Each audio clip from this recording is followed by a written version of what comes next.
Assalamualaikum warahmatullahi wabarakatuh. Perkenalkan, nama saya Saliriana Fajrin dari semester 3B Fakultas Hukum Universitas Surya Kencana yang mengikuti kegiatan MBKM pertukaran mahasiswa dengan Fakultas Hukum Universitas Juanda Bogor. Di sini saya akan mereview materi hukum tata negara pertemuan ke-7, yaitu diberi tugas 4 soal dan mencari jawabannya. Di sini yang pertama, apa yang dimaksud dengan keadaan darurat dalam hukum tata negara darurat? Ketentuan konstitusional pemberlakuan keadaan darurat dalam suatu negara, lebih spesifik dalam model perbandingan konstitusi antara Indonesia dengan Amerika Serikat dalam perspektif politik hukum. Keduanya mendeskripsikan bahwa Undang-Undang Dasar Amerika Serikat sama sekali tidak menyebutkan ketentuan mengenai keadaan darurat atau state of emergencies, namun lebih pada istilah martial law dan martial court. Sementara Indonesia dalam Undang-Undang Dasar 1945 menyebutkan ketentuan mengenai keadaan darurat diatur dalam 2 pasal, yaitu pasal 12 dan pasal 22. Pasal 12 menyatakan Presiden menyatakan keadaan bahaya, syarat-syarat dan akibat keadaan bahaya ditetapkan dengan undang-undang, sedangkan pasal 22 ayat 1 mengatakan dalam hal ihwal kegentingan yang memaksa, Presiden berhak menetapkan peraturan pemerintah sebagai pengganti undang-undang.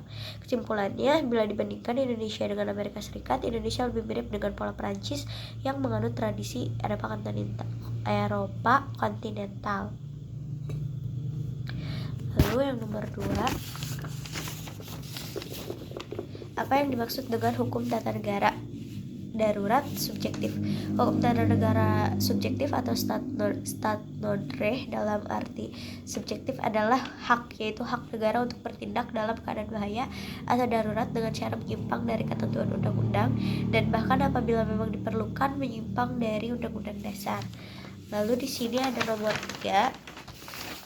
Bagaimana negara dikatakan dalam keadaan darurat?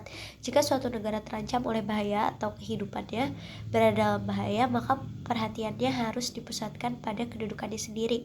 Oleh karena itu, bagaimanapun juga apabila negara itu sendiri roboh jika suatu negara terancam oleh bahaya atau kehidupannya berada dalam bahaya, maka perhatiannya harus dipusatkan pada kedudukannya sendiri. Oleh karena itu, bagaimana juga negara tersebut tidak akan dapat mencapai tujuan-tujuannya apabila negara itu roboh kelak. Nomor 4, persamaan dan perbedaan dari HTN darurat dalam penanggulangan bencana tsunami Aceh dan penanggulangan COVID-19 atau virus corona. Persamaannya, baik tsunami Aceh maupun COVID-19 atau coronavirus, keduanya sama-sama membuat situasi sebuah negara jadi tidak normal, yang semula normal. Keadaannya darurat, tidak aman, dan berbahaya bagi seluruh rakyat, seluruh warga negara Indonesia dari berbagai kalangan. Perbedaannya, untuk tsunami Aceh, tsunami merupakan suatu peristiwa alam yang menyebabkan bencana alam yang mengakibatkan dampak besar bagi populasi yang ada di dalamnya, termasuk manusia. 19 Mei 2005, status darurat sipil yang semula digunakan untuk penanggulangan gangguan keamanan di Provinsi Negro Aceh Darussalam dihapus.